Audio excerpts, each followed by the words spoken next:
বিশাল একটি ট্র্যাক্টর জমি চাষ করতে এগিয়ে আসছিল, কিন্তু ডিমে তা দেওয়া মা পাখিটি সন্তানদের বাঁচাতে ভয় পেয়ে উড়ে না গিয়ে নিজের দুটি ডানা দুপাশে মেলে ধরে।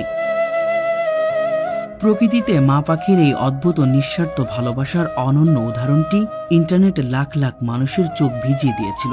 তীব্র রোদ আর ধেয়ে আসা লোহার দানবীয় মেশিনের বিকট শব্দের সামনে, যেখানে যে কোনো প্রাণীর ভয়ে পালিয়ে যাওয়ার কথা, সেখানে এই অবলা মা পাখিটি মাটি কামড়ে পড়েছিল। তার চোখের সামনে নিজের মৃত্যুর ভয় ছিল না, ছিল কেবল ডানার নিচে লুকিয়ে থাকা দুটি অনাগত সন্তানের জীবন।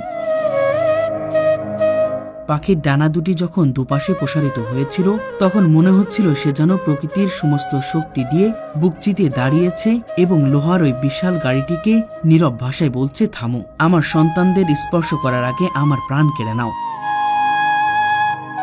মায়ের এই বুক পাতা ভালোবাসা ও অসীম সাহসের সামনে শেষ পর্যন্ত থমকে যেতে বাধ্য হয় সেই যান্ত্রিক দানব। চালক আবেগ আপ্লুত হয়ে ব্রেক চেপে গাড়িটি থামিয়ে দেন। হৃদয় স্পর্শে এই বাস্তব ঘটনাটি মূলত চীনের উত্তরাঞ্চলে ইনান মঙ্গোলিয়ার উলানকাপ শহরে একটি ফসলি জমিতে ঘটেছিল। মায়ের এই অসীম সাহসের দৃশ্য দেখে সেই ট্রাক্টর চালকেরও মন গলে যায়। তিনি কেবল গাড়িটি থামিয়ে ক্ষান্ত হয়নি, বরং তীব্র গরমে ক্লান্ত মা পাখিটির তৃষ্ণা মেটাতে পরম মমতায় তার সামনে একটি জলের বোতল রেখে দেন এবং ডিমগুলোকে সুরক্ষিত রাখতে ট্রাক্টরটি অন্য পথ দিয়ে ঘুরিয়ে নিয়ে যান। যান্ত্রিক এই ব্যস্ত পৃথিবীর অবেলায় পাখিটির সন্তানের প্রতি এমন নিঃস্বার্থ ত্যাগ এবং একজন মানুষের এই অসাধারণ মানবিকতা আমাদের এটাই শিক্ষা দেয় যে সমস্ত সৃষ্টির মূলে রয়েছে ভালোবাসা।